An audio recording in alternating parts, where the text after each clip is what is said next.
नमस्कार सांग मैंने जय जगन्नाथ। आमर ए वर्षर धान कटा आज अनुकूल है देखुना से एडे बड़ डेक्ची आज भात रंधा गला। भात सांग को भंडा आलू भजा होता माछ झोल बोली झोल ये बना हो गला।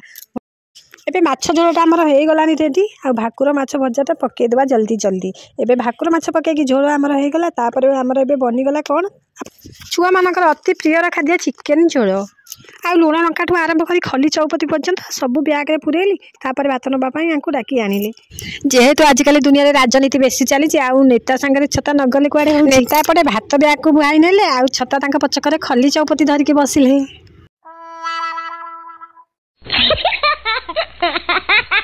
आज खाइला आसिक बाजिगलानी पूरा समय दुईटा भोक कथा कहीं पचार आज्ञा। उली पियाज को दीटा पोड़ी पुड़ा आनिलु आलू दीटा चकड़ी देलु ता सांग को कंचा लंका पूरा शेष में डंगा धरिकी समस्ते हापुड़िलु।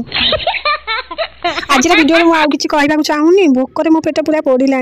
तो सांग मैंने आज वीडियो आपको लगी लाइक कमेंट और शेयर करेंगे। आप मो चैनल नुआ अच्छे सब्सक्राइब करदे। रोचे नमस्कार जय जगन्नाथ।